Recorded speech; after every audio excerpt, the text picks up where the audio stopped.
masing-masing ini mempunyai masalah sendiri yang masing-masing dan mengalami, setiap orang mengalami masalah.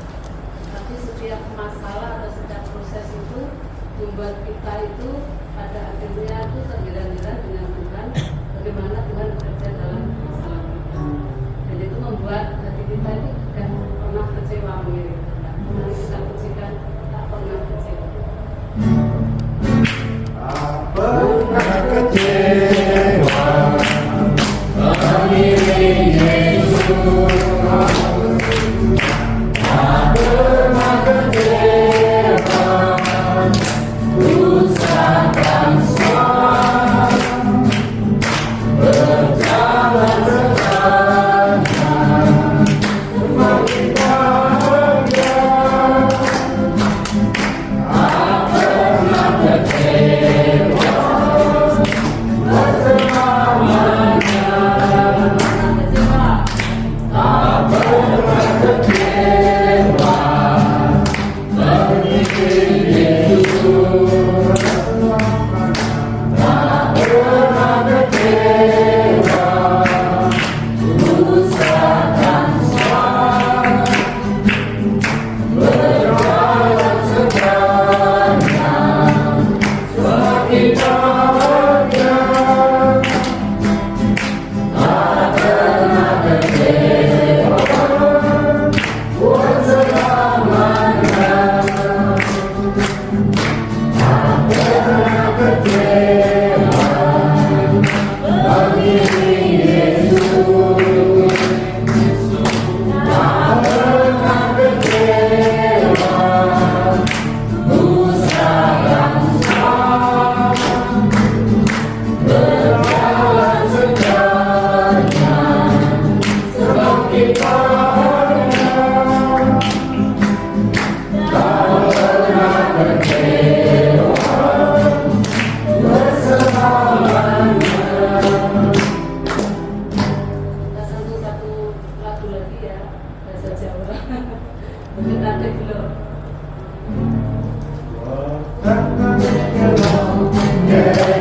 Yesus, segenap bergerak, pulau asa saya, akan tersenyum, bangsa Soekarno, segenap bergerak, selami-laminya, segenap bergerak, gelap Yesus, segenap bergerak, pulau asa mati, Yesus, pernah bergerak, selami-laminya, pernah bergerak, kursi Yesus, pernah bergerak, pulau pasar saya, Amerika Serikat, bangsa Soekarno, pernah bergerak, selami-laminya, pernah bergerak, berjaga kopi, bertanggung deweka, pulau Beken mati, Kursi Yesus, penting hati, pernah bergerak, selami-laminya.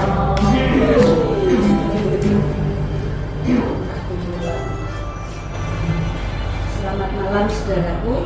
Sebelum ini acara konser malam hari ini adalah acara istimewa ya, karena di tengah-tengah kita ada Bu Sri dari Jakarta yang dan Bu Bowo yang lama tidak pernah pulang. Kesaksian kemarin itu sebetulnya sangat kurang Bu Sri ya. Nanti saya minta Bu Sri menjabarkan sampai dikasih waktu kebebasan yang banyak. Tapi sebelumnya saya mau menyampaikan saudaraku ya, kalau kemarin hari Minggu firman Tuhannya tentang pertarungan sebuah keluarga ya, bagaimana kita berjuang untuk mempertahankan sebuah keluarga supaya endingnya itu baik gitu saudaraku ya. Malam hari ini saya mau menyampaikan kepada seluruh jajaran SUJ supaya bisa nanti disampaikan ke bawah ya. Kita sama-sama baca di dalam Ulangan 6 saudaraku ya. Ulangan 6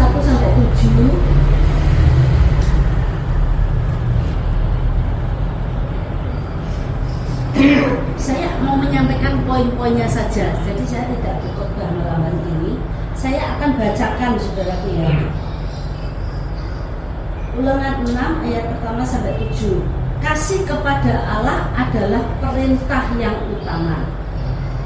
Inilah perintah, yakni ketetapan dan peraturan yang aku ajarkan kepadamu atas perintah Tuhan Allahmu, untuk dilakukan di negeri kemana kamu pergi untuk mendudukinya. Jadi saudaraku, di dalam ayat pertama ini sebetulnya penekanannya adalah tentang kasih Allah. Jadi kehidupan sebuah keluarga itu sudah dimulai sejak perjanjian lama, saudaraku ya. Dan perintah Allah itu, ini namanya perintah. Kalau perintah Allah itu harus apa, saudara?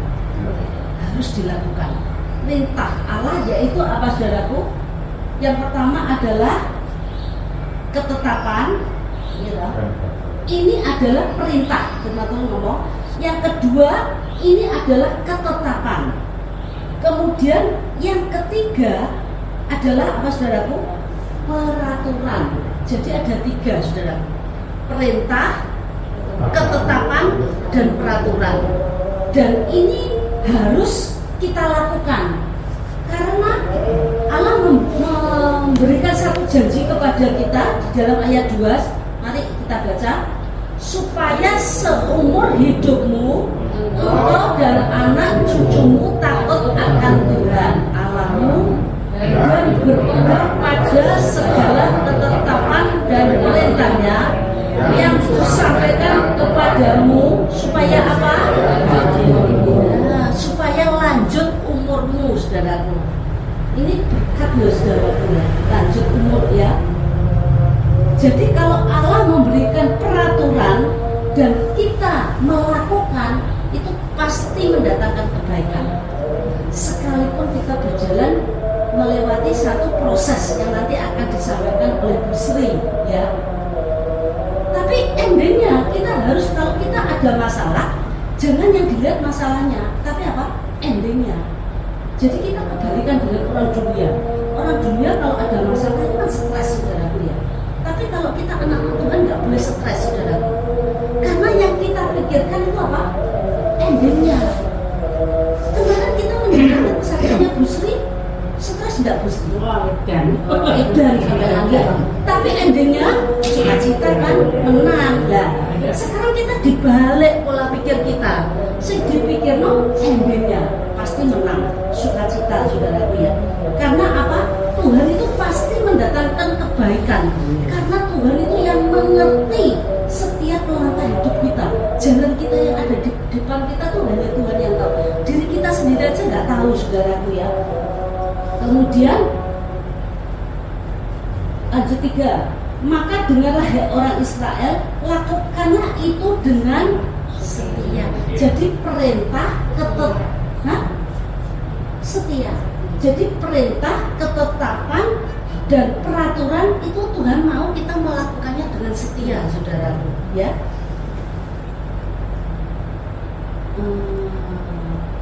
Ayat 3 lanjut. Ayo bersama-sama. Maka ayat 3.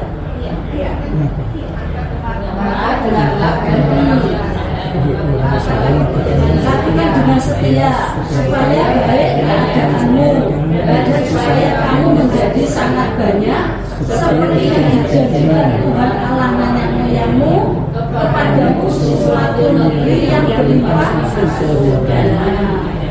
Tuhan itu menjanjikan suatu negeri yang berlimpah susu dan madunya. Tapi kalau kita tidak taat perintahnya, tidak melakukannya dengan setia, janji Tuhan ini tidak bisa kita terima loh. Kita tidak bisa menikmatinya, saudaraku ya. Jadi kita jangan mau berkatnya saja. Tuhan, aku cuma mau susu dan madunya, tapi aku tidak mau prosesnya. Loh, tidak bisa, saudaraku. Karena Tuhan itu memberikan masalah, memproses hidup kita itu mempunyai satu tujuan. Apa, saudara? Supaya kita serupa dengan Kristus. Saudaraku, besok kalau kita sudah dipanggil Tuhan berpulang ataupun kita tuh pengangkatan, kita tuh tidak ditanya sama Tuhan, Timur, kamu tuh berbuat baik apa, terus kamu kejelekanmu apa, kesuwen kayak gitu. Orang sak dunia tuh kesuwen. Jadi Tuhan itu cuma kasih potretnya dia, terus kita satu-satu. Bu Timur, podo gak? Oh gak podo juga. Pak Timur, podo gak? Gak podo juga. Ya toh. Bu Sri, podo gak? Oh podo diterima.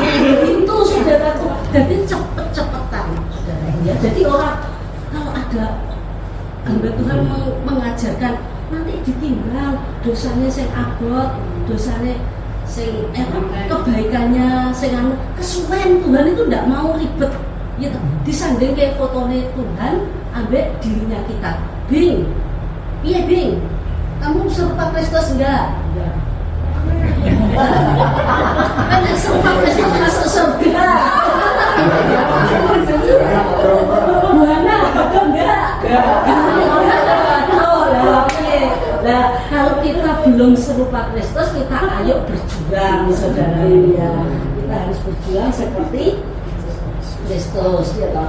Kemudian ayo lanjut ayat 4.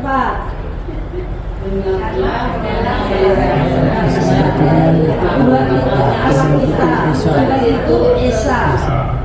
5. Kasihilah Tuhan Allahmu dengan segenap hatimu, segenap jiwamu, dan segenap kekuatanmu. Apa yang lanjut? Apa yang diperintahkan kepadamu pada hari ini harus kau perhatikan. Tuhan ngomong ya saudaraku, harus kita memperhatikan, saudaraku ya. Terus 7 terakhir, haruslah engkau mengajarkannya berulang-ulang kepada anakmu dan membicarakannya apabila engkau duduk di rumahmu, apabila engkau sedang dalam perjalanan, apabila engkau sedang berbaring, dan apabila engkau sedang bangun. Jadi sampai di sini akan saya tutup. Yang pasti perintah Allah itu adalah hukumnya apa? Kasih. Dan kasih kepada Allah itu adalah perintah yang pertama. Yang kedua, Tuhan memberikan ketetapan dan peraturan. Itu harus kita lakukan dengan setia, saudara ya. Kalau orang ya toh, saya gembor-gembor, saya tuh dulu, aku gitu sudah terima kasih untuk saya. Karena aku berusaha, setiap hari untuk saya. Tapi saya tuh gembor-gembor ngomong sama Bujaya kalau saya tuh hidup dalam kasih. Tapi karena perilaku saya sehari-hari di luar, kalau saya itu tidak mencerminkan Kristus, namanya saya pencitraan, mencari muka di depannya. Ya, saya cari muka, saudara. Nah, yuk kita minta semua LJ, ya kita semua mencari muka di hadapan Tuhan dengan setia melakukan firman Tuhan. Mari waktu Bu Sri saya berikan seluas-luasnya Bu Sri ya. Mulai dari kemarin dari gereja ya. Bilang lagi atau enggak? Bilang singkat enggak apa-apa. Dan nama saya udah tahu semua ya. Nama saya Setia, anak Pak Mudi.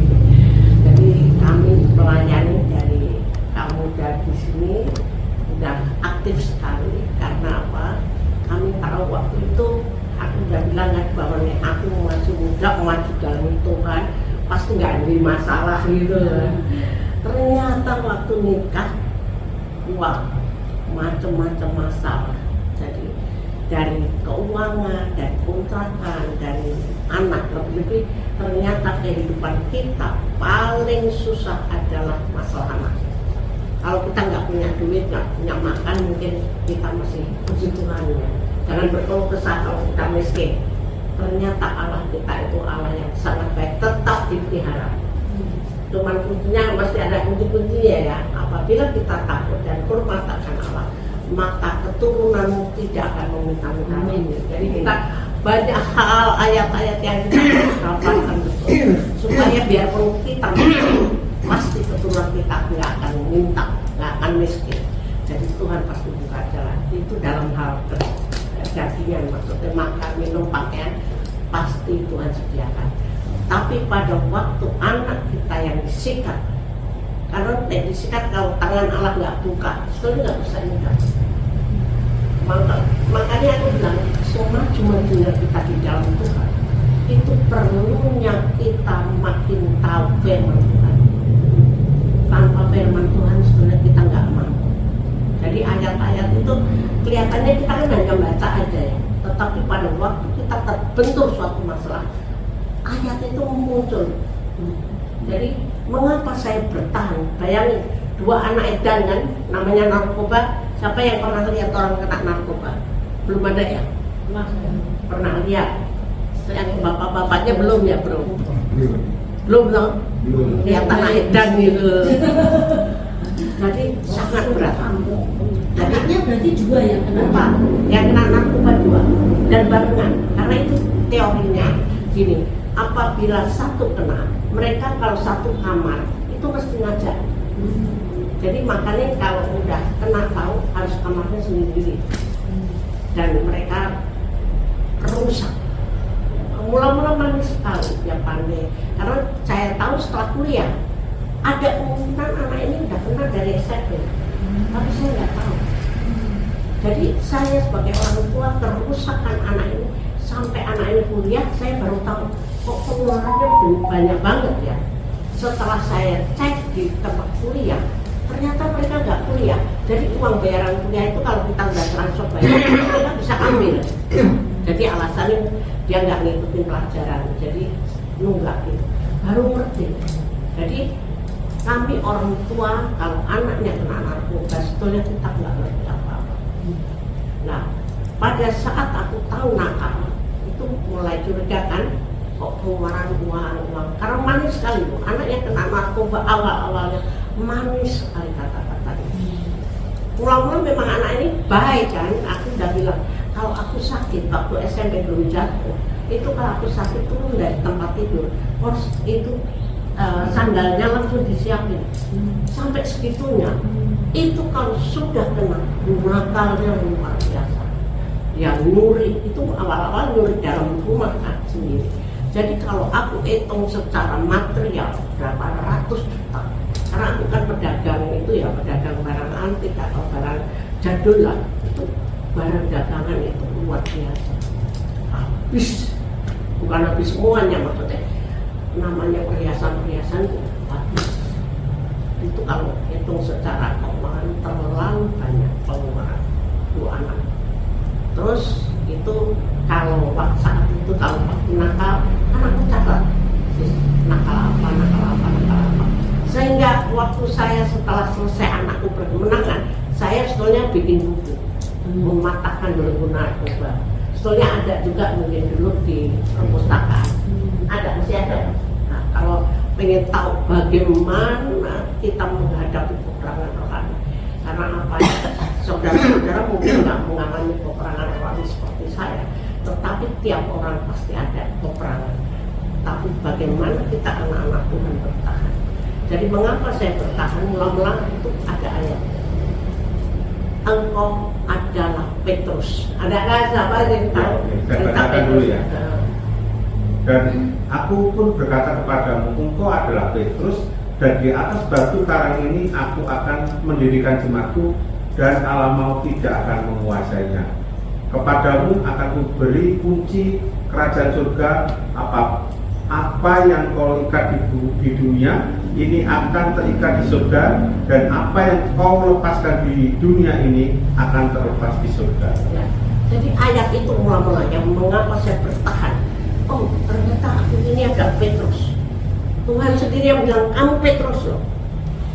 Dia bilang, jadi artinya apa?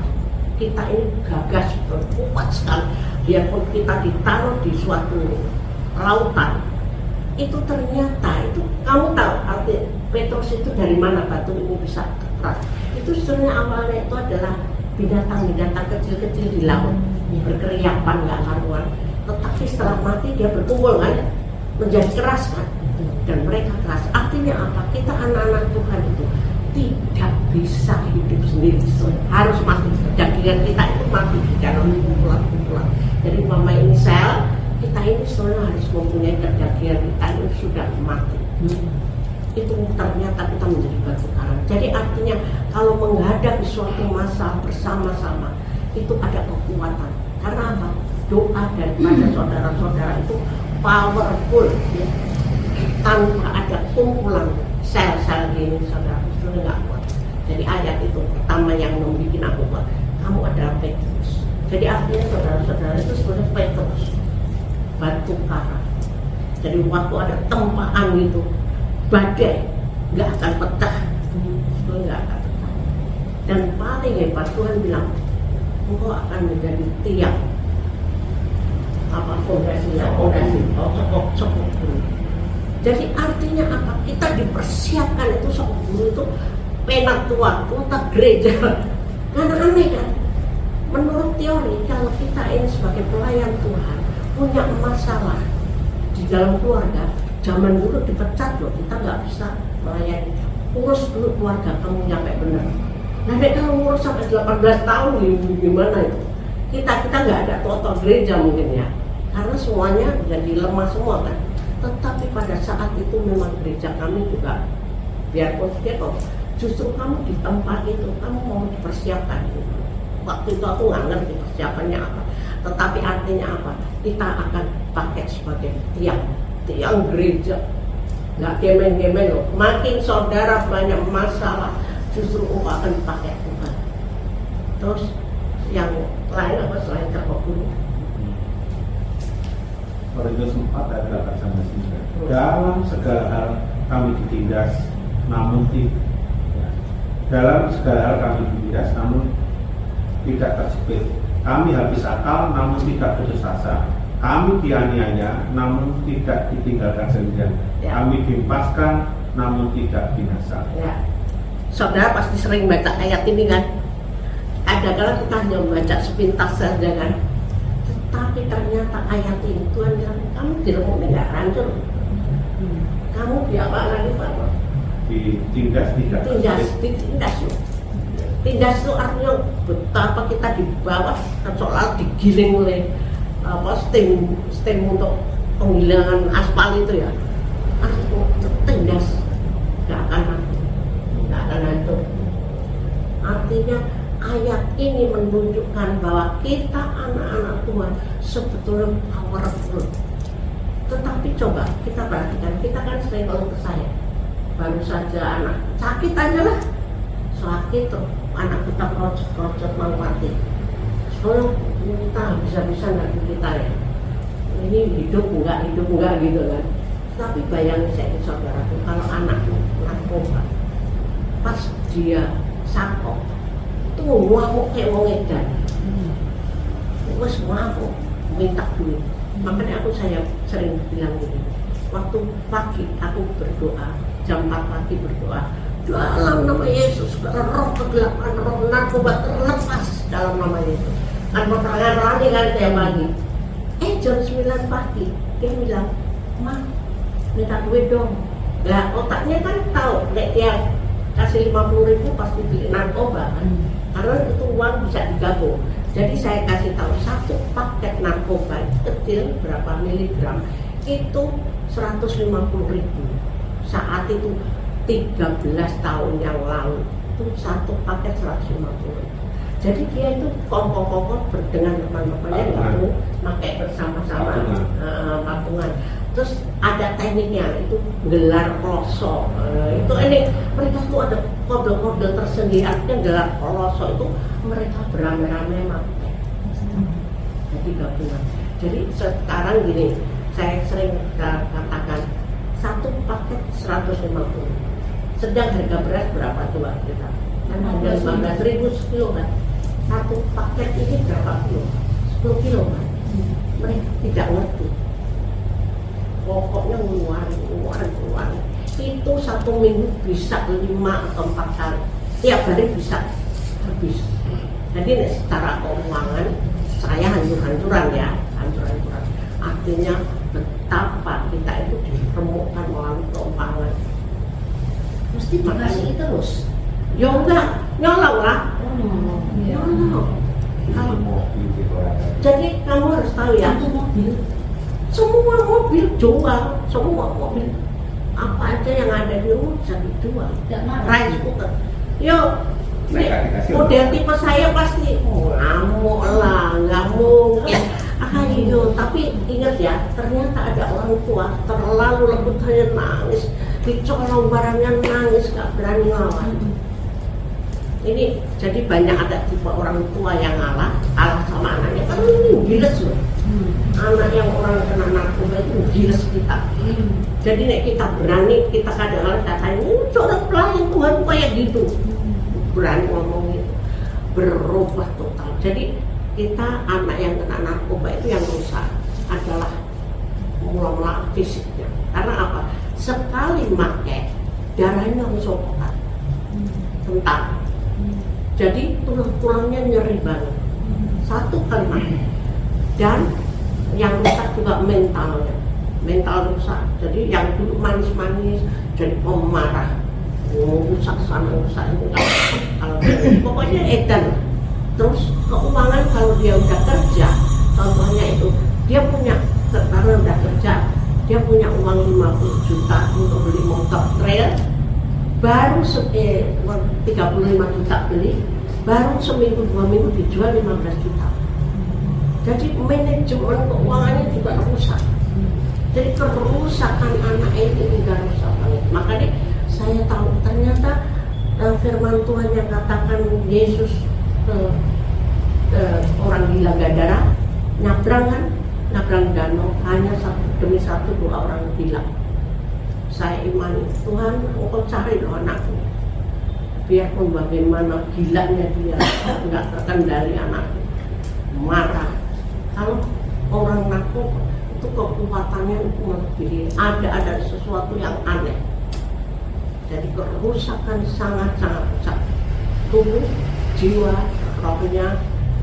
Cuman roh nggak bisa ngambil sebenarnya, tapi aku tahu tubuhnya bisa dirusakin, mentalnya dirusakin, keuangannya dirusakin, masa depannya dirusakin. Jadi narkoba itu begitu. Terus bagaimana saya harus ngimani Tuhan? Bagaimanapun anak itu kali, engkau nyebrang danau demi satu anakku, demi dua anak Tuhan. Apakah langsung Tuhan kasih mujizat? No. Tetapi aku harus beriman bagaimana anak yang gila ini Tuhan nyata dalam mengambil. Bagaimana mahal lah ya, anak itu paling mahal daripada semua harta kita. Makanya aku terangkan namanya iman. Ternyata iman itu di otak kita, bukan di hati. Iman itu di otak. Aku bilang ini karena contohnya nih, kan pagi nih aku habis doa perangan rohani kan, jangan minta uang rumah. Saya tahu pas beli kan, saya nggak kasih, langsung daganganku itu gedong-gedong segini harga 500 kan, kandangin, ya pecah namanya pecah belah, keramik ya pecah lah ya. Dua itu kan artinya 1 juta, tak 13 tahun yang lalu, harga 1 juta ya pasti merosot lah ya. Nah sekarang bagaimana menerapkan iman? Sejak tadi kan berdoa saya pagi hari, tapi lihat kenyataan anak nakal.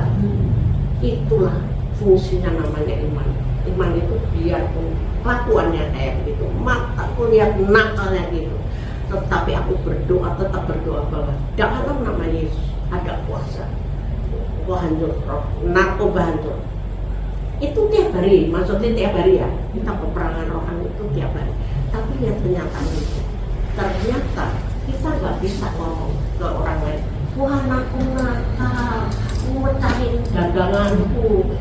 Iman itu nggak boleh gitu coba, kan sulit kan ya?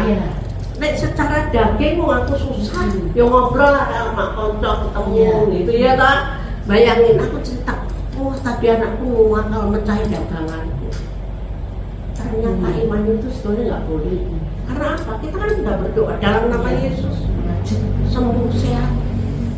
Iblis dan katanya, kita ternyata nggak boleh ngomong.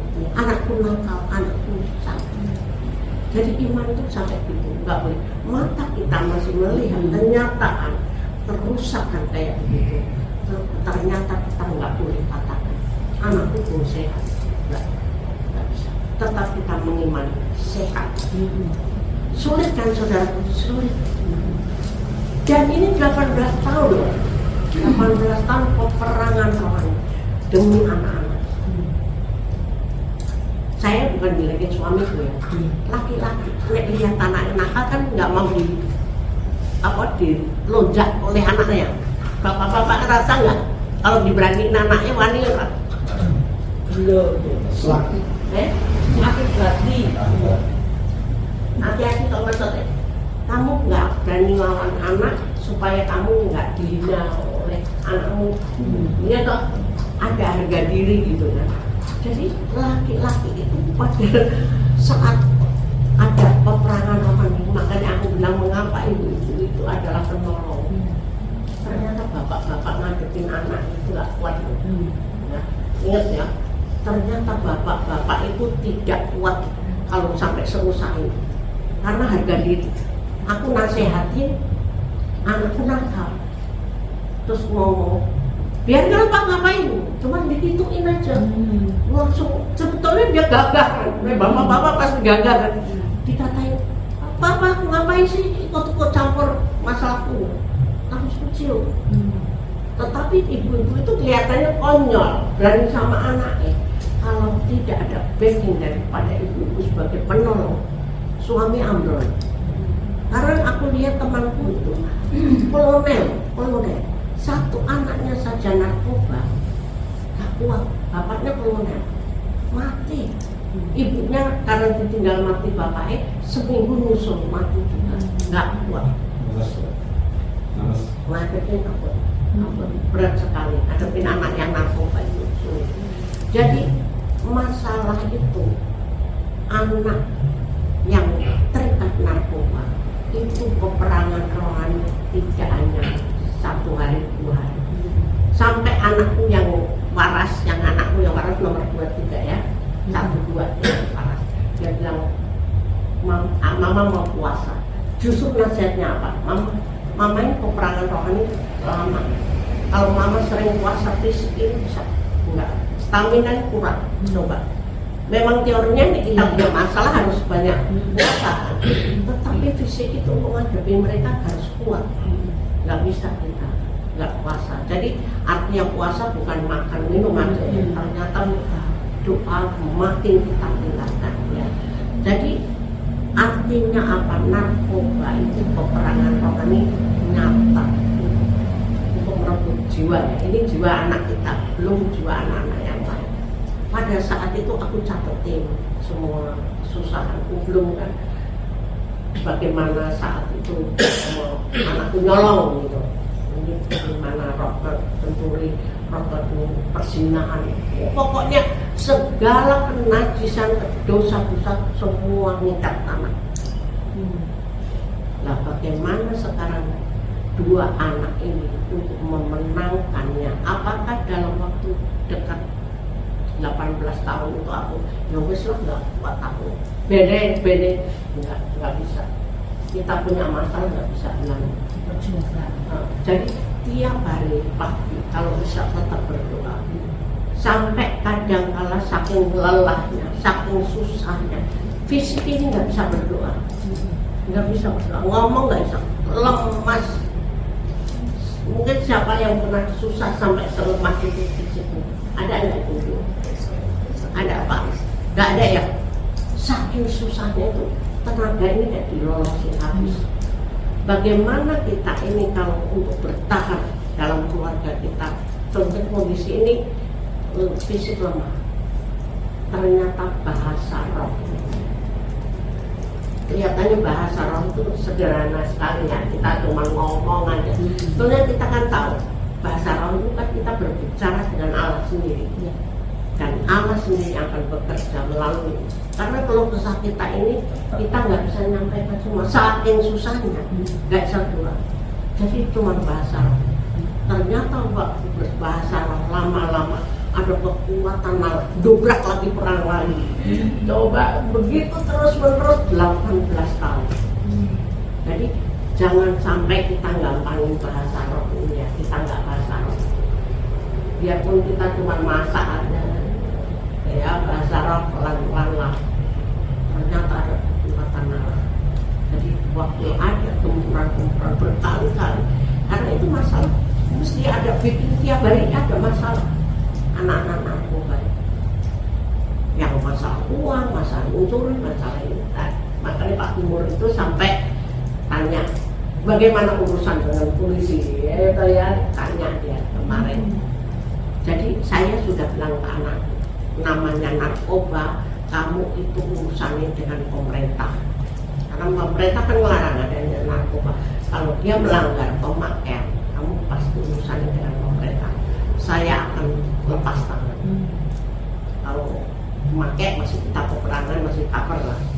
Tapi kalau sudah urusan dengan pemerintah, saya sekali waktu saya pun tahu ternyata narkoba itu tidak bisa ditangani sendiri. Jadi kita harus tegak.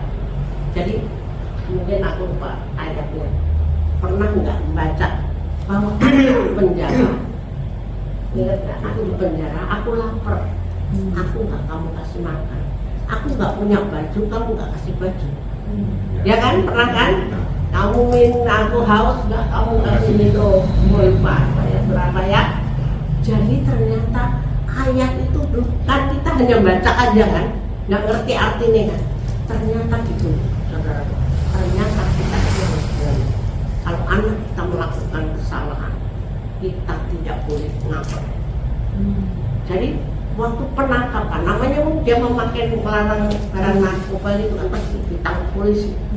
Waktu ditangkap polisi, tapi kan aku udah bilang kalau kamu melakukan kejahatan, mama lepas ya. Ternyata nangkap polisi itu naik polisi untuk nangkap dia, anak pemberontak itu bawa apa dan apa pistol. Jadi penangkapannya itu untuk nangkap karena anak nomor 3 ini lebih keras daripada nomor 4. Yang ditangkap dulu adalah yang nomor 3. Sampai lari ke kamar bapaknya supaya minta dilindungi. Bapaknya ya sok kaget kan lihat polisi bawa pistol.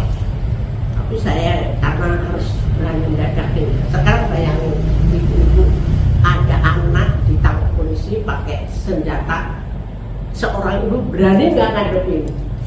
Ya kita tanya itu.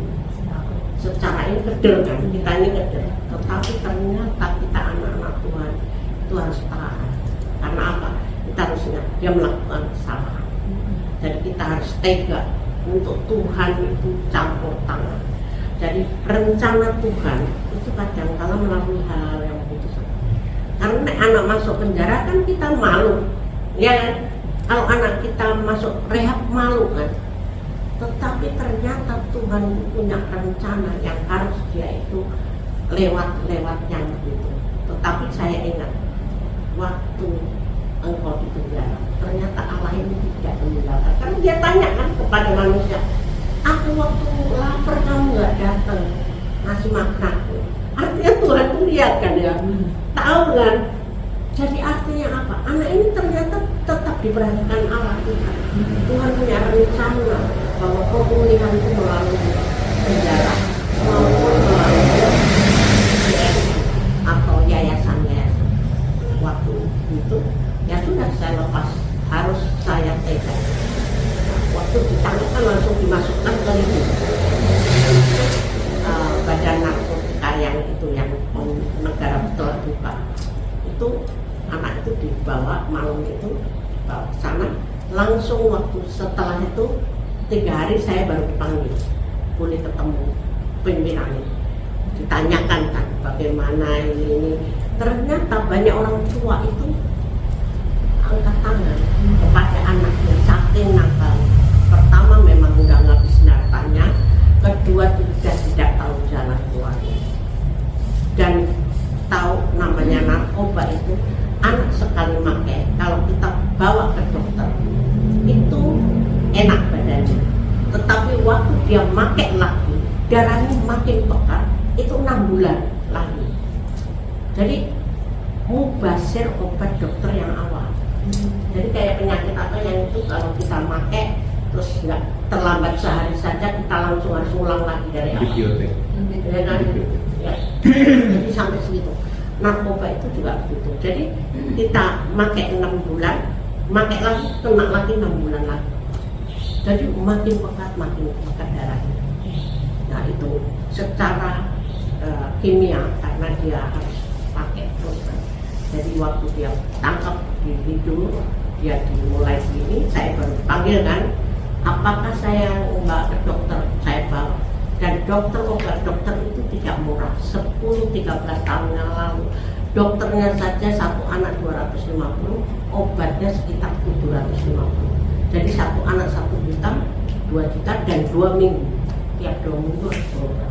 Ternyata mubazir. Jadi terus waktu di hidung, anak 2 itu dari hidung semua kan, tapi yang satu agak nakal, jadi dia punya masalah, jadi Cipinang itu penjara Cipinang, bukan di hidung. Jadi yang satu di hidung 1 tahun. Itu kayak rehab, tapi nggak bisa keluar, nggak bisa kemana-mana. Jadi sama aja. Penjara. Ya, yang satu penjara. Ya juga di sana namanya penjara narkoba juga rehab. Tapi lain ukurannya makin banyak orang yang kena narkoba kan, jadi makin ahli begitu. Tapi ternyata ada pembinaan kan di hidup itu ada pembinaan. Setelah itu bagaimana ternyata rehab apapun tanpa mengenal Kristus sulit sembuh. Jadi saya menceritakan begini, ini betapa narkoba itu luar biasa, mengikat anak kita, menghancurkan. Betul-betul. Dan sekarang saya cerita tentang bagaimana saya sebelum pemulihan ya, pemulihan itu dia masih di Lido atau yang satu di penjara. Saat itu ada hamba Tuhan tamu membantu di gereja. Dia meeting saya, ibu itu yang baju merah yang duduk di belakang itu masalahmu 5 atau 4 tahun ini selesai. Coba, itu nubuatan kan? Saya ambil. Otak saya langsung pikir kan, wah masalahku semua habis gitu. Tetapi ya ada jenjang waktunya, maksudnya kemudian ternyata suamiku meninggal, terus ekonomiku juga agak berat sekali, anakku masih di dalam. Jadi ternyata tahun 2012 itu ternyata anakku setelah pulang dari hidup dia bilang gini, yang nomor 4 karena lebih cepat ambil posisi, mama pulang dari hidup aku tidak minta uang lagi. Jadi dia udah bulat kan, tapi yang satu kakaknya agak ngambang, biarpun keluar dari penjara, sebelum keluar dari gedung itu kita doakan supaya pelepasan juga kan. Jadi enggak segampang itu. Jadi biarpun dia telah rehab, tapi kita tetap ada doa pelepasan bagi kedua anak. Jangan sampai terulang lagi gitu, masuk penjara lagi atau masuk Lido lagi. Karena apa? Kan kita lihat banyak orang yang dikena penjara itu kan balik lagi kan, nggak bertobat. Ternyata memang ada. Jadi roh setan itu tidak mau ada pelepasan bagi orang-orang yang terikat, dihampaskan. Itu pemulihan pertama anakku yang nomor 3. Dia langsung ikut, namanya itu rumah damping. Rumah damping itu seperti Lido juga, tetapi dia lebih longgar untuk praktek kerja hidup ini.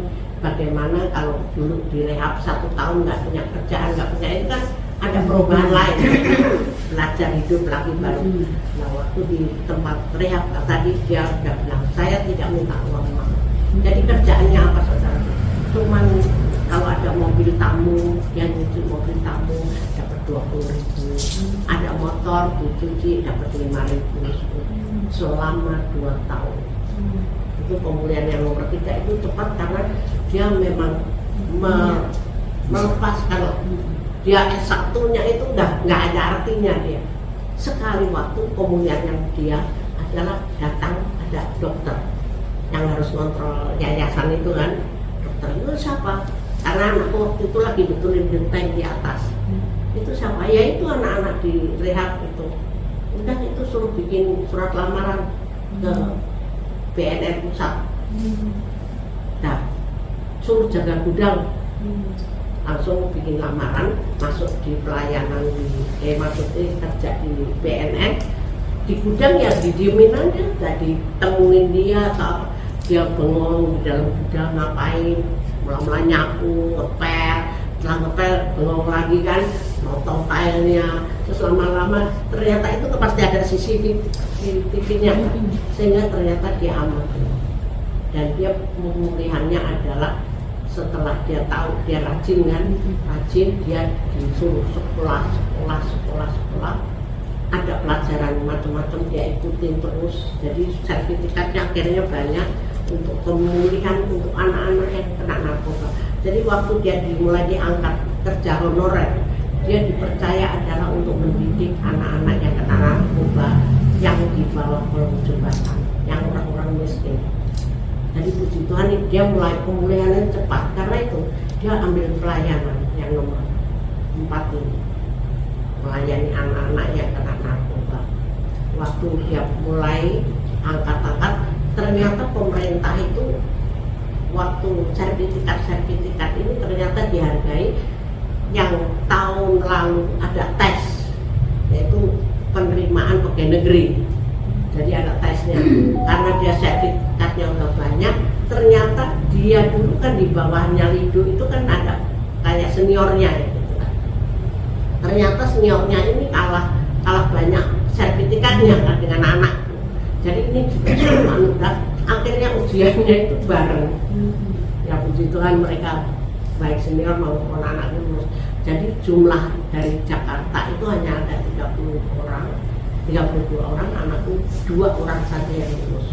Seluruh Jakarta itu ada 1000 berapa gitu, yang lulus itu juga cuma 300. Jadi ini yang nomor 4 ini pemulihan yang nyata. Dan yang menjadi keajaiban bagiku, mana mungkin pemerintah menerima umur hampir berapa tahun 77 dia lahir 48. Jadi itu saja dapat masuk pegawai negeri, bagi saya nggak masuk akal. Ternyata dia memang tesnya selain banyak sertifikat, ternyata dia memang selama kerja di Lido dia ternyata sudah menjadi pengajar gitu. Jadi dia kan pinter kayak ngajar orang seberang kan, nggak mungkin nama Yesus kan, ya nama Allah. Itu yang nomor 4 itu agak lamban, pemulihannya lamban. Dia akhirnya dia sebagai pemborong bikin perda. Sebetulnya Tuhan itu kasih pemulihan luar biasa dalam hal keuangan mereka ya, ternyata bisa. Tetapi yang nomor 4 ini manajemen keuangannya belum pulih. Jadi itu yang menjadi problem dalam hidup. Jadi tetap perlu kita doakan. Jadi nggak bisa. Ini udah lolos kan? Ternyata kalau mau saudara tahu betapa ini yang nomor 3 kemarin cerita bahwa dalam pernikahan anakku itu kan 8 tahun pisah kan, susah sekali pisah, satu kemana.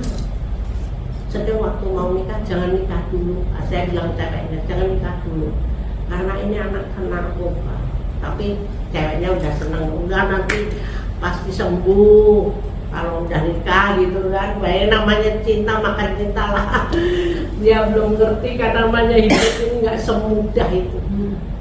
Waktu pemulihan kadang-kadang nggak masuk akal. 8 tahun si istri kemana, si suami kemana. Ternyata Tuhan sanggup mempersatukan. Biarpun pemulihannya nggak gampang ya, ini pernikahannya nggak apa-apa. Didoakan kembali oleh gereja kembali, masuk gesek karena karakter yang orang sudah nikah dan pisah itu kan jadi independen sendiri-sendiri kan. Jadi itu yang membuat sulit untuk saling tunduk. Jadi di situ sampai sekarang pun harus kita doakan. Tapi sudah bersatu. Udah masih satu rumah. Sudah satu. Jadi setelah 8 tahun kemudian masih sampai sekarang satu rumah. Artinya apa? Serusak apapun ternyata Tuhan sanggup pulihkan. Jadi lebih-lebih nih engkau melihat anak dua bila Tuhan itu sanggup pulih. Nah ini yang saya sampaikan adalah ternyata proses daripada masalah yang 18 tahun yang sangat melelahkan mental maupun fisik, ternyata Tuhan persiapkan. Itu yang yang nyata, makin nyata gitu. Ternyata Tuhan itu buka jalan. Waktu itu yang kulayani itu hanya satu yayasan, yaitu yayasan di mana anakku setelah Lido dia masuk ke yayasan ini. Ini aku sangat setia untuk melayani di dalam yayasan itu, ngasih firman Tuhan, ngasih pengarahan kepada anak-anak yang narkoba. Itu di situ mula-mula.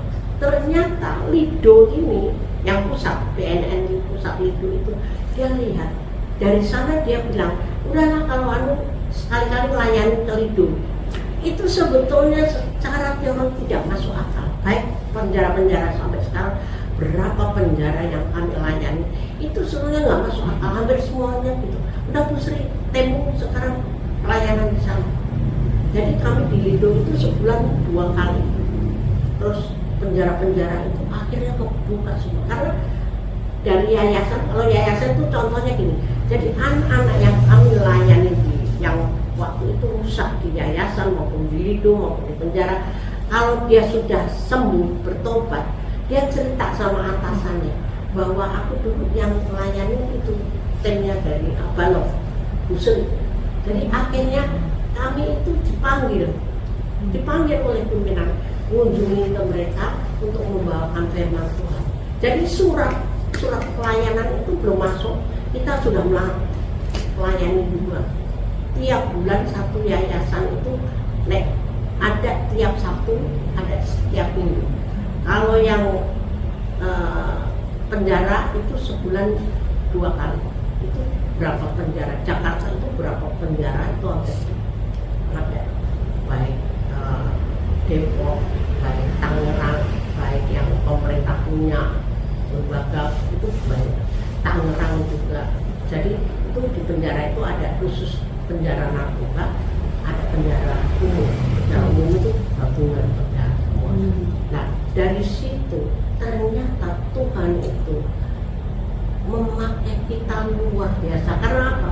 Kita ini tahu namanya orang narkoba itu gimana tahu. Jadi ayatnya sama loh saudaraku. Semua cerita firman Tuhan itu ayatnya sama yang kita sampaikan. Tetapi ternyata penyampaian untuk masuk ke dalam hidup mereka itu jadi lain. Karena kita hanya menawarkan ada pengharapan, ada kuasa pemulihan. Jadi sekarang bayangin kita sebagai pelayan. Jadi doakan juga ya. Kami melayani anak orang Indonesia, baik yang Kristen, baik yang bukan. Itu yang paling sedikit adalah 1 tahun. Ada yang seumur hidup. Jadi kami ini harus mendoakan bagaimana mukjizat itu bisa terjadi. Jadi doakan supaya mereka itu ada pemulihan secepatnya. Karena orang-orang Kristen, terus terang aja, banyak yang Kristen itu cepat sehat, cepat sembuh karena Kristus. Itu yang bilang bukan aku, ternyata itu telah dikaji oleh BNN Pusat bahwa semua yang anak-anak Kristen itu kalau sudah rehab mereka boleh sembuh. Jadi di sini sudah dikaji oleh mereka. Ternyata bukan karena rehabnya, tetapi karena Kristus. Jadi tanpa Kristus sebetulnya orang penjara itu tidak bisa sembuh, tidak sehat. Makanya terjadilah balik lagi. Jadi dari sini kita mengerti pelayanan di penjara kita harus doakan. Karena kita harus tahu masa depannya hancur. Keuangan dia nggak punya modal. Mengapa terus dia jadi jahat lagi kan? Ini kita perlu doakan. Ternyata orang-orang kita umat Kristen harus mendoakan mereka. Mereka nggak punya duit, keluarga mereka tertolak. Kalau ada dia di penjara sekian tahun, tahu-tahu pulang istrinya udah kawin lagi, itu nggak Muslim, nggak Kristen. Jadi pemulihan di dalam narkoba ini masalahnya tidak hanya di sini aja. Jadi mereka itu hidup mereka KTP nggak punya, mau nikah nggak, bingung, ya kan? Akhirnya terus terang aja ini juga dukung dalam doa. Jadi anak-anak Tuhan mereka itu kawin kumpul kebun kan repot karena mereka nggak punya KTP. Kalau mau nikah kan bingung. Tetapi orang seberang itu, bayangin, orang seberang itu gampang kue tekoning Rene pokoknya baca kalimat itu ya, udah 2 kali kamu baca tak wae surat. Sedang saya datang ke gereja pimpinan yang pimpinan pusat, ini kita orang Kristen punya masalah banyak yang hidup punya anak nggak punya surat nikah, nggak punya surat KTP, nggak punya surat apa untuk anak-anak itu sertifikat kelahiran sudah dilaporkan. Nggak bisa Bu Sri, harus mereka itu pelayanan apa nih sebelum nikah itu ngomong ke sana apa taksasi pacaran pranikah pernikahan lagi. Sedangkan habis apa? Saya bilang ini problem. Bu ya sudahlah kita doakan kasih surat terus nanti. Kan dia udah lebih 4 tahun, udah ya mungkin bisa mungkin juga ada ya. Tapi belum ini pimpinan itu bisa pasti cerai. Jadi banyak sekali anak-anak yang keluar dari tempat itu. Problemnya nggak punya modal, nggak punya rumah, keluarga nolak, masyarakat nolak. Jadi tolong dalam doa hal itu kita anak-anak Tuhan itu mendoakan tentang itu supaya pulihnya total. Pasti Tuhan punya rencana. Jadi jangan sampai mereka itu disikat seberang. Karena ya gini, masalahnya sebenarnya dikatakan sepele, tapi tidak mau gereja itu dipikir, didoakan terus gitu. Nggak bisa, nggak bantu menyelesaikannya. Itu banyak. Dari pimpinan daripada mau betel, mau partai postal, mau sama. Itu dalam doa. Nolak. Karena ya itu kan namanya pernikahan kalau nggak putus nggak bisa gitu kan, harus saling mengasihi, harus pulih jiwanya, pulih baru nikah gitu kan. Terus nanti ngadepin hidup itu berat banget. Jadi sekarang saya share begini tentang anakku. Sebetulnya narkoba ini sangat berat. Jadi puji Tuhan ya sampai nggak pernah kena anakmu nakal. Suatu anugerah luar biasa. Betul, suatu anugerah. Makanya masalah yang paling berat adalah anak. Narkoba ini kayak kita itu rebut-rebutan loh. Terus tangan kita rebutan dengan setan. Karena nggak mudah. Jadi ini perlunya kita anak Tuhan itu. Kalau ngadepi masalah, jangan dengan kekuatan hati. Saya bilang ya itu kita perlu berimpun gini. Paling sedikit share, didoakan itu karena ada kawan. Jadi sel itu kelihatannya kumpul-kumpul, cuman kumpul makan, kelihatannya ternyata itu sangat-sangat saling menguatkan. Itu yang pertama. Yang kedua itu apa saudara? Kita ini saling mendukung, saling didukung. Jadi tidak hanya doanya, kita dukung biarpun kau jauh, tetapi kita ini saudara. Sesusah-susah, jangan sampai gini. Saya itu yang paling parah itu mulut kita tahu saudara kita seperti saya hancur-hancuran ini, jangan sampai masalah itu keluar. Ya ini pesan kami. Jadi sel yang paling pokok adalah jangan sampai mulut kita tuh ember. Sama-sama sel, kita sama-sama gereja GUP, jangan sampai keluar masalah yang kita bicarakan di sini. Betul. Apa masalah kita di sini? Kalau kita minta doa, jangan sampai keluar. Itu penting banget. Jangan mempermalukan saudara kita. Justru dukung. Itu kemenangan yang luar biasa. Jadi itu saya share tentang iman bagaimana menghadapi masalah. Mungkin saudara bisa tanya apa saja karena gua udah remuk.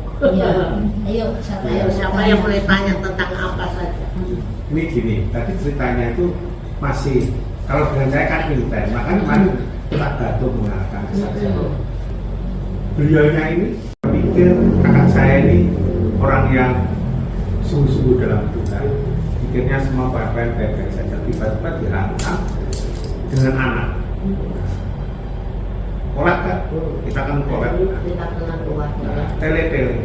Dia tuh kemarin saya simpulkan sama ya awak musik gak ngerti narkoba, gak ngerti jenis penjara. Kebetulan saya kan orang-orang juga tuh sedikit mengerti hukum. Saya tahu melayani di penjara itu harus sesuatu. Sebenarnya maaf, untuk yang BNN ini harus punya keahlian khusus, karena spesifik, bukan pidana umum atau kan gitu. Memang di situ harus terdidik. Dia kan nggak ngerti apa-apa. Ternyata dengan dihancurkan Tuhan itu ternyata dia disiapkan untuk melayani di sini. Pikirnya saya ngomong dia. Pikirnya si setan, tak hancur keluarganya. Keluarganya Sri ini tuh mau tak hancur. Ini ibunya tak hancurin, anaknya tak hancur. Ternyata tidak. Akhirnya sesuai firman Tuhan, serahkan hidupmu tubuhmu supaya menjadi senjata dan melawan iblis. Akhirnya dia sekarang jadi lawannya iblis. Pikirnya si Rahmat itu, si nomor 4 ya. Pikirnya itu dulu yang mau dihancurkan, tapi sekarang ternyata apa? Melawan iblis sekarang. Itu sebenarnya poin tadi yang belum keluar, yaitu jadi disiapkan Tuhan dengan cara yang seperti itu kan gak enak ya. Setan bisa jegal, Tuhan bisa merekayasa. Itu yang saya tangkap dalam Tuhan. Kesaksian yang ketatnya, saya juga komitmennya nekatnya melawan iblis berdiri demi anak-anak tidak pernah lelah.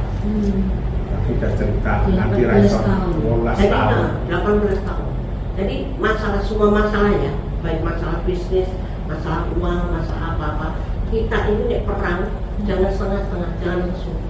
Mama kita nggak punya duit, kita orang bisnis, nggak punya duit, bangkrut caranya itu. Kita harus perang. Mengapa setan bisa ini? Kadang-kadang kita bodoh, nggak ngerti ngatur uang gitu, itu salah kita. Jadi itu pun perang. Kalau kita sampai ketipu, itu juga harus perang. Tapi saat mengalami proses ada ketakutan nggak?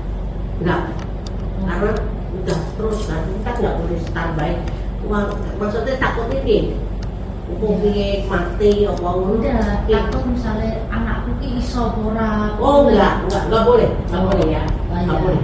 Jadi harus kita tetap alat kita sanggup ya. Jadi di situ makanya aku bilang iman itu di otak kita. Jangan sampai otak kita itu, wah gimana ya, baca pulang nggak anak ya 18 tahun ini terus apa ya? Ya saya ini bayangin anak yang sudah kerja terus nggak di kerjaan. Anak yang sudah selesai terus jatuh lagi. Masa depannya hancur. Tetapi bagaimana saya otak?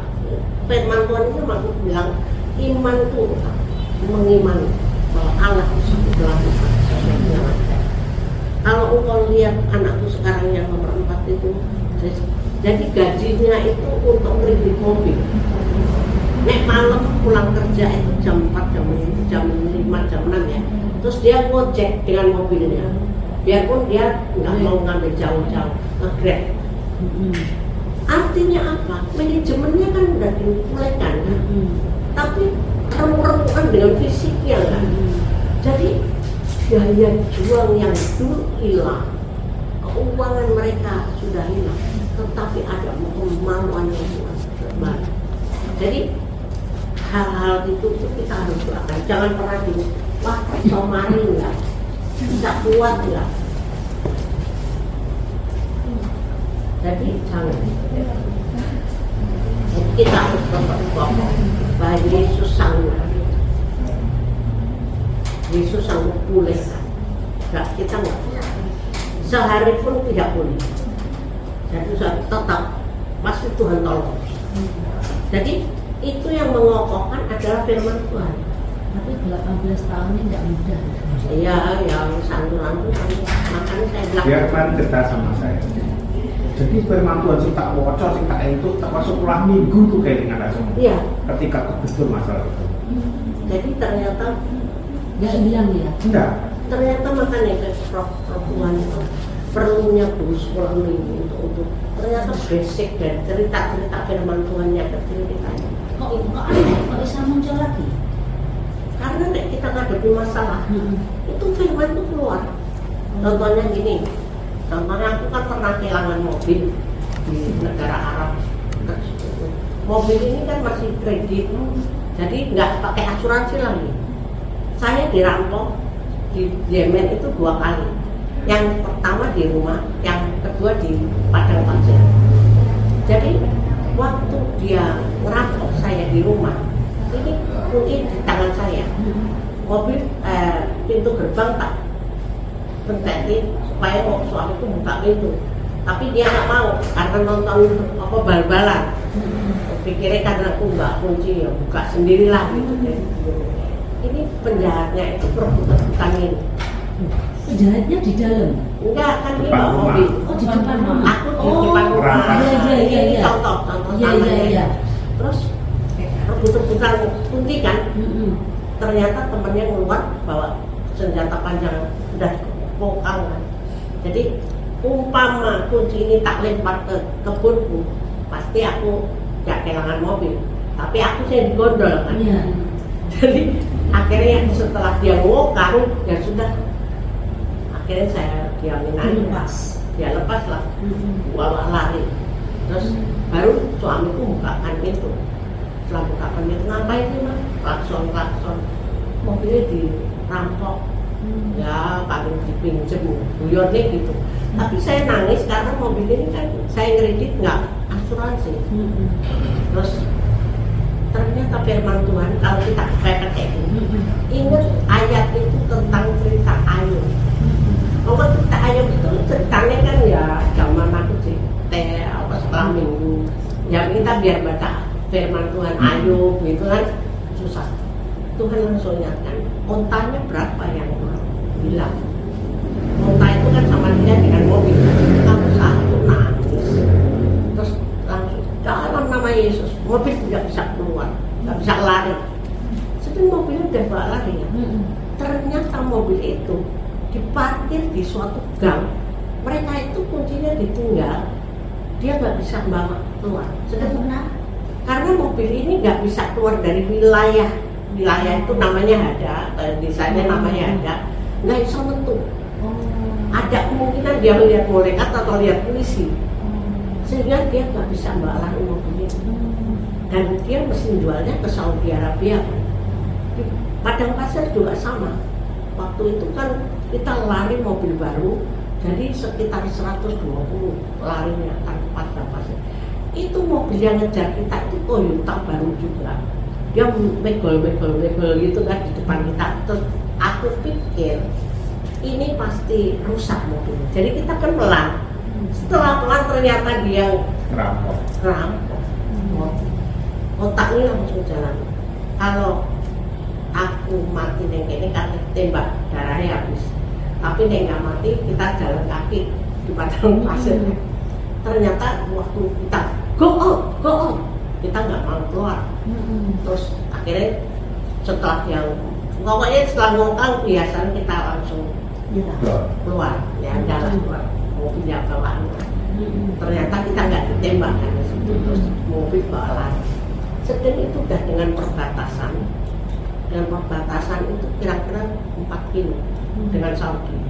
Mobil yang baru ini mogok. Nah, waktu di padang pasir ini kita kan berdiri lama. Antara mungkin kita balik Rono jauh, balik lagi ke kota satunya juga jauh. Jadi kita itu diem di tempat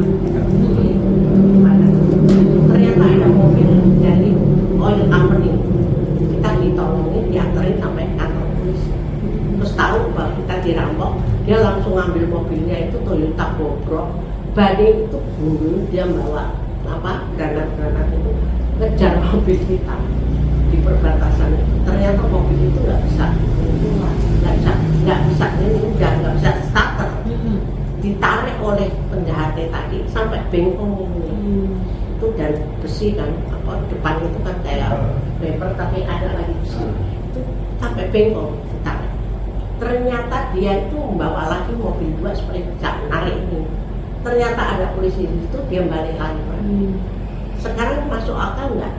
Mobil gundul punya polisi, narik mobil gede, terus mobilnya kuno, nggak masuk akal. Di padang pasir, di pasir, bisa kayak manut itu mobil, terus dibawa ke kantor polisi. kejadian ini setelah anaknya nakal atau sebelum nakal? Ya prosesnya. Sebelum Anak-anak nakal. ada, anaknya di Jakarta, aku di negara Arab. Boleh ya? Jadi ceritanya gini, aku dulu sebelum anakku nakal, aku ini suka nolongin orang yang nggak punya nakal, tapi otak ini nggak ngerti nek kuwi narkoba. Jadi ceritanya anakku ini SMA, yang satu kuliah, yang satu itu masih SMP sama SD. Kayak si malakama. Kalau saya ikut suamiku ke negara Arab, ini sekolah internasional kita nggak bisa bayar, terlalu mahal. Tapi nek ditinggal cilik kabeh kan, ganti pengawas, ganti ngawasi. Jadi ada pembantu yang ngepain mereka, tapi membantulah anak-anak ke anak-anak pembantu. Jadi apakah jatuhnya saat ini aku dia tak tinggal itu? Tapi pastilah di SMP SD. Jadi waktu aku negara Arab itu, kalau aku nggak ikut, suamiku nggak bisa berangkat. Jadi saya harus ikut. Jadi saat-saat itu adalah saat musim malakama. Antara saya udah mulai terjun pelayanan, tapi yang itu narkoba, terima anak nakal di rumah. Tapi saya kira belajarnya bukan dari dia, Dari anak ya? karena anakku SMP SD. Tetapi karena ditinggal itulah mungkin dia sudah pakai, karena nggak ada pengawasan. Apakah itu? Jadi makanya kan kita sampai nggak ngerti anakku jatuh narkoba itu nggak tahu. Setelah pulang mulai ngerti, udah mau anak berubah jauh. Nakal.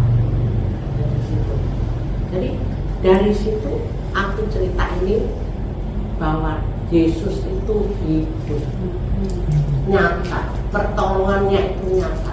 Jadi nek kalau mau cerita mujizat, banyak sekali mujizat yang aku alami. Makin kita pepet hidup ini, makin mujizat nyata. Tahu bahwa Allah kita hidup, makin kita tahu. Makin susah makin tahu. Ya kayak itu kan mobil tadi kan, nggak masuk akal. Itu hal-hal kayak begitu. Nah, yang nggak masuk akal, mana mungkin 18 tahun rusak, sekarang pulih. Nggak masuk akal. Kerjaan, masa depannya pasti habis semua. Mungkin ada yang mau bertanya, kesempatan ini mungkin ada Bu Sri. Silakan tanya masalah apa, penyakit pun boleh loh. Karena ini penyakitnya juga banyak. Iya. Ya, silakan. Mari. Pokoknya kunci gini ya, kita ini dipakai Tuhan, tidak beda jauh dengan hidup kita. Kalau engkau punya masalah pernikahan, pokok kadang-kadang kan belum pulih total. Ternyata itu planning Tuhan untuk menjadi kita pelayan tentang pernikahan. Iya. Jadi ini kunci ya. Kayak aku, Ya? betul dipersiapkan. Kayak aku ini tentang anak narkoba. Ternyata Tuhan persiapkan ngadepin anak-anak melayani narkoba. Dan karena kita sudah berkemenangan ngatasin begini, nasihat kita kepada mereka itu kayak kekuatan Allah itu ada. Betul. Jadi di sini ya, ibu yang pernikahannya belum selesai atau sakit penyakit aja, Tuhan punya rencana. Disitulah ladamu. Jadi ladang saya ini sekarang itu adalah penjara yayasan. Itu mereka buka diri. Sebelum surat kita ngajukan surat, mereka telah buka diri untuk kerjakan semuanya. Gitu. Tuhan tuh sampai buka ladang kayak gitu. Jadi ingat, semuanya tidak pengangguran, semuanya ada pelayan. Jadi saudara akan dipakai semua ya, ibu-ibu yang kelihatannya kita nganggur di rumah cuma masak, ingat ternyata Tuhan punya rencana. Semua pelayan, ambil bagian di dalam pelayan. Jadi itu kunci. Pokoknya ingetin lahan-lahan kamu ya, nek lahannya sakit penyakit, mesti kerjaannya di rumah sakit loh Bu ya. Ingat ya, lahanmu rumah sakit. Kemarin itu pesannya Tuhan gini waktu konser itu, bullying itu kan sakit, sekarang sering ke rumah sakit. Saya tahu itu Tuhan yang ngomong. Pak Sri bilang, ini baru sedang dipindah di sana. Ini baru sedang diperluas Tuhan, tidak hanya di mana? Panti. Ini baru sekarang saya. Karena di sana akan ketemu orang cuci darah, orang yang sakit itu juga di wilayah sana. Iya. Semua punya miliar pelayan lahan-lahan. Jadi saat diproses kita tetap harus Tetap tahu, kita tahu Tuhan itu punya rencana apa dalam hidup. Jadi ngomong yang saya mau tanya lagi, waktu mengalami proses ngeluh enggak Bu? orang Manusia loh Bu, Iya. urip ning daging loh. ngeluh piye maksudnya? Nek ngeluh kan aku cerita karo kanca. Wah, Iya. susah. Enggak, maksudnya sharing, teman sharing itu loh. Teman sharing tapi ceritanya bukan susah. Oke. Jadi aku jarang cerita. Ya Wah, karena anakku sekarang nakal. bilang aku ini ngalami anakku nakal. Sekarang saya mau cerita gitu terus ceritanya Ya, piye? makan bayar ini kan kita cerita. Wah, anakku nakal ya. Ya kan, ibu kan cerita gitu kan. Anakku nakal. Nyolong duit ya. Ya, anakku ini narkoba. Iya, Terus narkoba. enggak diomong. Ngomong, oke, ngomong anakku narkoba. Tetapi kan kita udah berdoa dalam nama Yesus. Memang kita ngomong narkoba, gini. Tetapi tidak pernah mengeluh bahwa anakku tidak bisa marah. Nggak bisa marah. Kemarin itu cocok gitu. Jadi memang kita Ya kayak tetap diomong, Iya, cuma- kenyataannya, tapi tidak ada keluhan. keluhan itu kayak karena iya, aku kok rasa ngatasi ini anakku nakal. Nah itu Nggak oleh. Oh nggak boleh. Nggak boleh.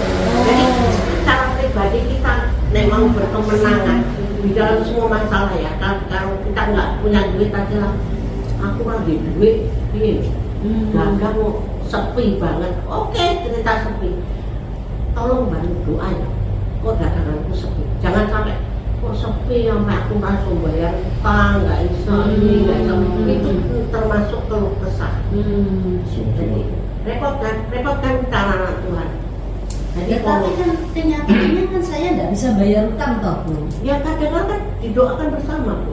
Ngomong kayak aku lah ya. Ngomong aku suka ngambil kredit di bank. Makanya aku cerita itu bahwa hidupku ini bisnisnya adalah didongkrak oleh bank. Jadi aku beli utang satu bank itu 65 juta. Dua bank berarti yang 150, 130 ya. Bagaimana kadang-kadang pas resesi kemarin kan nggak bisa bisnis Iya. mandek semua. Aku harus datang ke bank bahwa aku nggak bisa bayar. Bank itu kasih solusi, ya udah bayar bunganya aja. Nanti naik bunganya nggak bisa dia gitu kan. Tapi paling sedikit aku sudah berani. Tapi kan aku punya komsel kan. Tolong doain loh, aku punya utang satu. Kadang-kadang kan disalahin. Bulan banget Bu Sri gitu. Seorang ibu utang 150 juta kan. Itu terlalu berat kan. Terus bunganya banget sih kamu utang-utang di banknya renang lah kayak karena bukan orang bisnis kan. Ya makanya doa nolak saya bilang bukan apa-apa karena resesi pendapatanku anjloknya jauh banget. Ternyata didoakan gitu. Selain kemurahan Tuhan karena bank itu memperlunakkan, tetapi mental untuk bayar itu ada. Karena biarpun itu kayak bukan, tidak.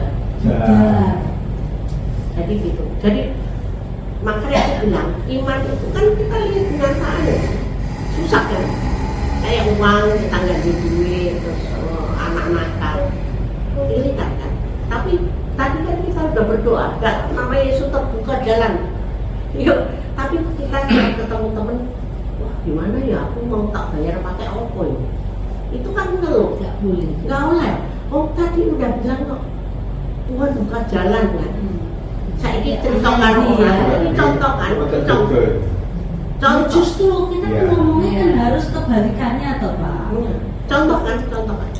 Kita tadi dalam nama Yesus terbuka jalan Allah. Kenyataannya itu kan memang nggak ada duit toh, belum bayar. Terus ketemu konco, wah ini loh aku bayar pakai opo ya. Kan mentah lagi artinya doa kita yang tadi. Imannya benar. Iya, Gak ada gunanya lah, ngapain tadi Pak berdoa bahwa Tuhan buka jalan, sekarang lihat bingung jalan, ya toh? Potongnya. Ya, Iya, terus mubazir lah, doanya yang mubazir ya. ngomongnya Ya kalau doain ya aku raiso bayar. Lain kan, aku kalau ke saya, piye, aku gak iso bayar utang ini piye gitu, ngerti kan? Ngerti. Lain kalau aku tahu doain tuh, aku raiso bayar utang. Podo kan bahasanya podo kan, podo gak iso bayar utang. ya. Terus disawi piye? Ayo nangis bareng yuk. Ayo kata saudaraku yuk, mari Pak Yoga. Pernah nggak mengalami suatu keputusasaan dalam permasalahan anak dua itu ya? Kok bertubi-tubi itu? Wis berdoa atau apa? Kok rasanya kok? Baca lama ya. Pernah nggak ada kayak hampir putus asa? Gitu ya, maksudnya Nggak terus ngomong tapi nggak iso. Ada rasa kayak Hampir menyerah gitu loh artinya. putus asa gitu. Nggak iso. Kita anak tuh nggak iso. nggak boleh loh Pak. Nggak iso. Iya tahu nggak boleh, Iya, tapi iya. secara manusia loh kita ya Iya. menghadapi itu kadang-kadang Nanti tahu Masih lagi. hidup Ini dalam kelihatannya jati. per kasus ini. Hmm. Per kasusnya Mbak Sri ini dia kebetulan wongnya rada Asal. aku dalam iman. Artinya radikal dalam penangkapan iya, firman. radikal Pak. Kita radikal. Karena gini Pak, nek kuwi artinya gini, piye yo, aku lembek lah, lembek. Iya. Terus gak kuat tahu ngatasi ini. Mendingan gua istirahat kayak apa kayak gitu ya. Tak umbarno lah, terus gede ngapain gua ngurusin gitu kan? Maksudnya gitu kan? Itu gak bisa. Karena apa? Mengapa aku tetap bertahan kokoh untuk merebut anakku? Adalah kekuatannya adalah firman Tuhan. Mengapa kita harus baca firman Tuhan tiap hari? Ketoknya mau baca ngono tok, Pak. Ketoknya baca. Tapi ternyata Tuhan bilang bahwa firman Allah adalah kekuatan Allah. Kekuatan Allah loh ya. Jadi apa yang kita baca saat itu yang kita hanya sederhana saja, ternyata membuat kekuatan di dalam roh kita, fisik ini kuat. Kalau aku suka koyak, Pak, fisik itu minggu pelayanan hancur-hancuran kan, seminggu kan 8 kali. Secara umur kan soalnya udah. Karena aku jarak jauh, baru aku bawa mobil sendiri. Tetapi enggak bisa aku naik busway, itu secara fisik. Makanya aku bilang bahwa firman Allah adalah kekuatan Allah. Jadi semua orang ini kita ini harus ngerti kekuatan kita bukan daging kita, tapi ada roh Allah. Jadi makin kita sering baca sederhana aja, apakah perjanjian lama atau perjanjian baru, baca. Nek wis penuh itu bukunya mau oret-oret penuh, apa tumpul neh. Jadi tadi gitu bahwa supaya kita itu tahu bahwa kita pernah baca ayat-ayat itu. Jadi kalau ini satu Alkitab sudah selesai kita oret-oret dengan merah, spidol beli lagi satu. Jadi ngono supaya kita kekuatan itu sungguh firman Allah. Jadi itu aku bilang kan ada kekuatan bahwa aku sudah bilang bahwa anak Tuhan itu ada kekuatan Allah yang ditinggalkan warisan. Satu Alkitab, satu Roh Kudus. Roh Kudus ada di dalam hidup kita, tapi Alkitab adalah kita harus baca. Nah, LWE anak Tuhan jarang baca. Terlebih anak-anak yang narkoba, Pak. Mesti tak tanya, kamu pasti 5 tahun tidak pernah baca Alkitab, tidak pernah ke gereja. Itu benar. Jadi anak-anak yang kulayani, pokoknya penjara-penjara itu tanyain, kok mesti orang nanti neng gereja. Jadi lebih berat lagi. Jadi Bu, saya bisa simpulkan Ibu bisa mengalami semuanya. Satu, Ibu betul-betul mengenal sekali Yesus. Karena aku kan dari TK sini, Ya, iya. sekolah minggu sini. Jadi Makanya. jangan kamu kira, makanya siapa yang pegang guru sekolah minggu itu kan mesti tanam iman. Iya, betul. Ya toh cerita kan.